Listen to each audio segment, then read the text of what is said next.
अस्सलाम वालेकुम, this is Sunil Kumar and you're watching English गुरु। आज इस वीडियो के अंदर हम समझने की कोशिश करेंगे पास्ट परफेक्ट कंटीन्यूअस टेंस।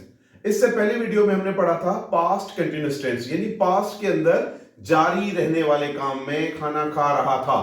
अब पास्ट परफेक्ट कंटीन्यूअस के अंदर बस वो सेंटेंस आपको पढ़ने हैं जो माजी के अंदर जारी तो रहे हों लेकिन उनमें टाइम ड्यूरेशन दी गई हो, यानी पास्ट के अंदर कोई एक्टिविटी मुकम्मल भी हो चुकी हो। जैसे कि मैं गुज़िश्ता 2 साल से आपको वीडियो के जरिए पढ़ा रहा था।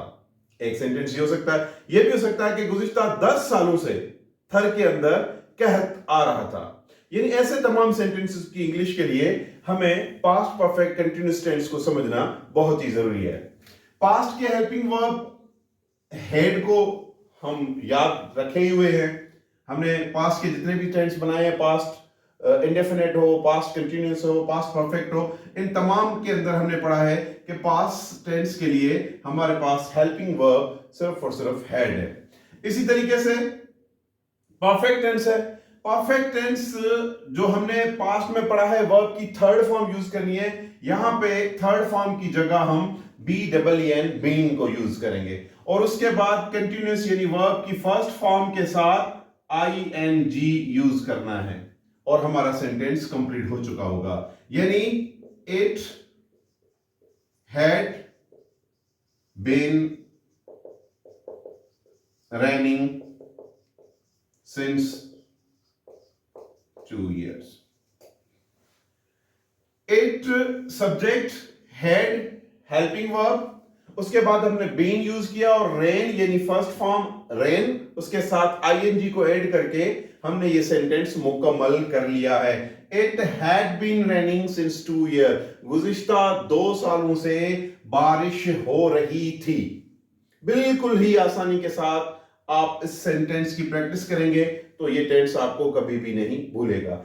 अब इट की जगह आप कुछ भी यूज कर सकते हैं। अगर आपका सब्जेक्ट आई हो, वी हो, यू हो, दे हो, इन तमाम सब्जेक्ट के साथ भी हम हेड ही को यूज करेंगे और सब सेंटेंस के अंदर बीन का इजाफा होगा और फोर्थ फॉर्म जिसे हम कहते हैं यानी कि थर्ड फॉर्म के साथ ING को ऐड करके और सिंस और फार को हम लास्ट वीडियो के अंदर डिटेल से पढ़ चुके हैं। यानी जहां पे भी टाइम पॉइंट दिया हुआ हो, स्टार्टिंग पॉइंट हमारे पास मौजूद हो 2021 से या मॉर्निंग से या दोपहर से, यानी स्टार्ट होने की अगर आपके पास पॉइंट हो, मौजूद हो कि ये स्टार्टिंग पॉइंट क्या है तो सिंस यूज करेंगे। अगर ड्यूरेशन दी गई हो कि तो हम फार का इस्तेमाल करेंगे। अब इस सेंटेंस को अगर हम इंटरोगेटिव में करना चाहेंगे, बिल्कुल ही आसान है, जैसे गुज़िश्ता टेंसेस में हम करते आए हैं। हेल्पिंग वर्ब को सेंटेंस में सब्जेक्ट से पहले रखेंगे, had it been raining since 2 years।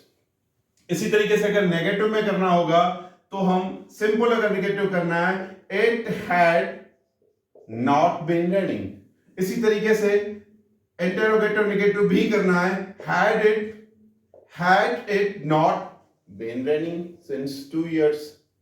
बिल्कुल ही आसान है, आपको सिर्फ और सिर्फ फॉर्मूले को ध्यान में रखना है। फॉर्मूला है, सबसे पहले सेंटेंस के अंदर हम सब्जेक्ट को रखेंगे, सब्जेक्ट के बाद हेल्पिंग वर्ब रखना है, हेल्पिंग वर्ब के साथ एडिशन होगा BEEN, बीन का वर्ब की फर्स्ट फॉर्म के साथ ING ऐड करके हम ऑब्जेक्ट रखेंगे। बिल्कुल ही आसानी के साथ आप इस सेंटेंस की प्रैक्टिस करते जाएं। आई के साथ सेंटेंस बनाएं, वी के साथ, यू के साथ, दे के साथ, जितने भी ज्यादा सेंटेंस हो सकते हैं आप बनाते जाएं और जितने ही ज्यादा आप सेंटेंसेस बनाएंगे उतने ही ज्यादा आपकी ग्रिप होगी, क्योंकि practice makes perfect. Thank you so much for watching this video.